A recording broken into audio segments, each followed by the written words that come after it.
علیک یا رسول اللہ، الصلاۃ والسلام علیک یا حبیب اللہ، الصلاۃ والسلام علیک یا نبی اللہ، الصلاۃ والسلام علیک یا نور اللہ صلی اللہ علیہ وسلم۔ شب اسرا کے دلہا پہ دائم درود، شب اسرا کے دلہا پہ دائم درود، نو شہی بزم جنت پہ لاکھوں سلام۔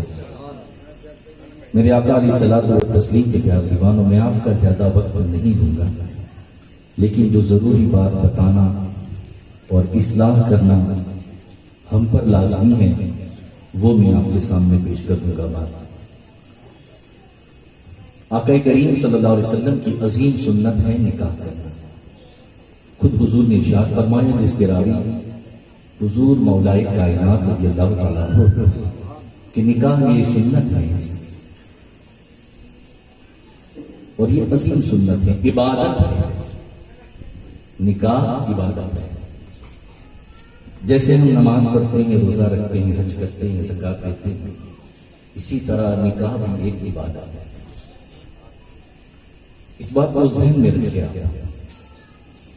اور اس کی فضیلت بتاتا، جب ہم نماز پڑھتے ہیں، گھر سے نکلے نماز کی نیت سے مسجد جانے کے لیے، اور جب تک نماز میں ہیں ہمیں اللہ برابر ثواب دیتا ہے۔ سبحان اللہ۔ روزہ رکھتے ہیں، صبح صادق سے لے کر غروب تک برابر نیکیاں ملتی رہتی ہیں۔ روزدار کا سونا بھی عبادت، چلنا بھی عبادت۔ حج کرنے کے لیے نکلے، جس دن سے گھر سے نکلے جب تک واپس نہیں آئے برابر ثواب ملتا رہتا ہے۔ یہ سب وہ عبادتیں ہیں جس کا ایک ٹائم کا پیریڈ وہ مکمل ہوئی تو ثواب مکمل ہو جاتا ہے، پھر نہیں ملتا، پھر جب دوبارہ کریں گے تب ملے گا۔ لیکن نکاح ایک ایسی عبادت ہے کہ بندے مومن آقا کریم صلی اللہ علیہ وسلم کی سنت پر عمل کرنے کی نیت سے اور اللہ تبارک و تعالیٰ کے عطا کردہ احکامات پر عمل کرنے کی نیت سے، بیوی کے حقوق ادا کرنے کی نیت سے، آقا کریم کی امت میں اضافے کی نیت سے جب وہ نکاح کرتا ہے، اور پھر جب تک وہ نکاح میں رہتا ہے، جتنے سال اس کا نکاح رہتا ہے، اللہ برابر ثواب عطا کرتا ہے۔ یہ ایسی عبادت ہے۔ لیکن اس عبادت سے پہلے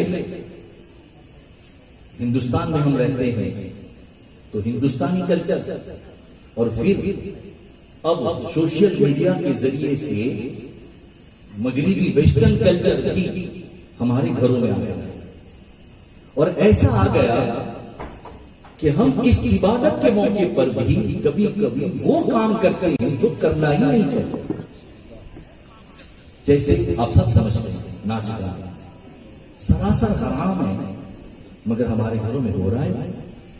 ایک عظیم سنت پر عمل کرنے کے لیے اس وقت جو خطبہ پڑھا جاتا ہے وہ اتنا عظیم خطبہ ہے وہ، لیکن وہ خطبہ کچھ ہی لوگ سنتے ہیں، باقی لوگ اپنی مستی میں مست رہتے ہیں۔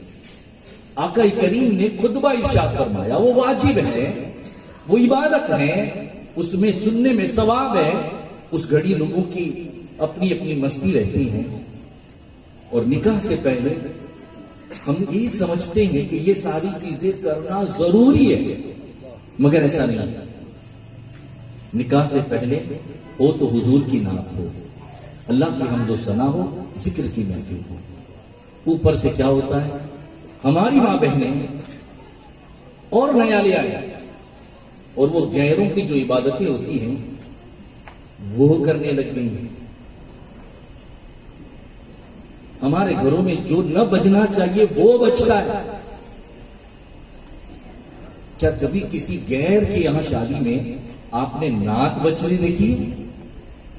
کسی بھی غیر کے یہاں پر، کسی عیسائی، کسی ہنود کے گھر میں کوئی حمد بجتے دیکھیے؟ پھر ہمارے گھر میں وہ کیوں؟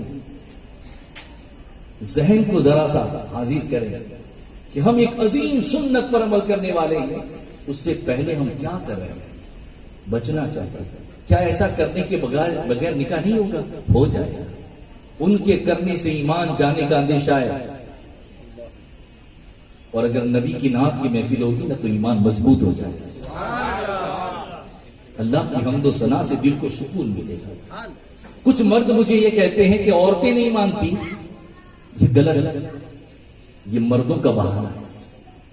آپ ہر بات اپنی بیویوں سے منوا سکتے ہو تو کیا شادی کے موقع پر ان چیزوں کو روکنے کی بات نہیں منوا سکتے؟ مگر یہ مردوں کا بہانہ ہے. وہ بھی چاہتے ہی ہیں کہ ایسا کچھ ہو, وہ بھی اس میں ملوث ہیں. اس لیے آج کے بعد جو شادیاں ہو تو میں ان سب سے گزارش کرتا ہوں, خدارا حرام کاموں سے بچیں. ہم ایک عظیم سنت اور کتنی پیاری سنت کہ یہ سب سے پہلے نکاح جنت میں ہوا. یہ عبادت جنت میں ہوئی ہے. جناب حوا اور جناب آدم اور ماں حوا کا نکاح جنت میں ہوا. تو جو عمل جنت میں ہوا ہو اس کو کرنے کے لیے ہمیں وہی کام کرنے ہوں گے جو شریعت کے خلاف کام کرنے سے بچیں, اپنے آپ کو بچائیں اور گناہوں سے بچنے کی کوشش کریں. ایسا نہیں کہ کچھ کام نہیں کرنے سے نہیں ہوگا. ایک بات بتا کر بات مکمل کروں کہ بزرگان دین نے کیسی قربانیاں دی. عورتوں کے اندر بہت ساری باتیں رائی جی, ایسا کرنا پڑے گا, وہ کرنا پڑے گا, وہ کرنا پڑے گا. ملا جیون رحمت اللہ تعالی علیہ وقت کے پائے کے بڑے بزرگ اور بہترین فقیہ, محدث, مفکر اور اللہ کے ولی بھی ملا جیون. برسوں تک ان کے گھر اولاد نہیں تھی. کئی دعاؤں کے بعد, کئی سالوں کے بعد ان کے یہاں پر ایک بیٹا پیدا ہوا. جب آپ کے یہاں بیٹا آیا تو کچھ محلے کی عورتیں آ گئی اور وہ سانبیلا لے کر آئی. جانتے نا پہلے کے زمانے میں گھر میں ہی سانبیلے سے کوٹتے تھے اناج کو اور پھر پکاتے تھے. وہ لے کر آ گئی عورتیں اور کہنے لگی بیٹا ہوا ہے تو یہ کرنا پڑے گا. ملا جیون علیہ رحمہ نے منع کیا, نہیں کر سکتے, یہ غلط رسم ہے, جہالت کی بات ہے. تو وہ کہنے لگی نہیں نہیں ایسا کرنا پڑے گا ورنہ یہ لڑکا مر جائے گا. ملا جیون نے فرمایا ایسا نہیں ہو سکتا, موت اور حیات اللہ کے ہاتھ میں ہے. تو اس کے بعد پھر یہ عورتیں ضد کرنے لگی, کرنا ہی پڑے گا. تو ملا جیون نے کہا ٹھیک ہے, ایک شرط ہے, میں کرنے دوں گا آپ کو, کرو. اگر آپ کے یہ عمل کرنے کے بعد بیٹا مر گیا تو کیا آپ یہ رسم چھوڑ دیں گی؟ کام چھوڑ دیں گے مگر زندہ ہی رہے گا. آپ نے ان کو کرنے کی اجازت دی. مسجد گئے, 2 رکعت نماز پڑھی, اللہ کی بارگاہ میں دعا کی, مولا بڑھاپے کی اولاد سب کو پسند ہے لیکن کون سے ایک پوری رسم نکل جائے, اس لیے میں تیری بارگاہ میں دعا کرتا ہوں اس اولاد کو تو واپس لے. اور اللہ تبارک و تعالیٰ نے اس وہاں ان کی رسم ختم ہوئی. یہاں بیٹے کی روح, کیونکہ ولی کی دعا تھی, تب سنسری سے پرواز ہوئی اور پھر عورتوں کو کہا غلط رسموں کو بند کرنے سے. تو اس لیے ہمیں غلط رسموں کو بند کرنا ہے. بہت ہو گیا ناچ گان کود گربا ڈانڈیا, ان باتوں سے ہمیں اپنے آپ کو بچانا ہے اور نبی کی نعت کے ساتھ بہترین انداز میں حضور کی نکاح کی سنت کو عمل کریں گے. اللہ برسوں تک اس میں برکت عطا فرمائے گا. مولا مجھے آپ کو سب کو عمل کی توفیق عطا فرمائے. ہمارے السلام علیکم. بلا کسی تاکید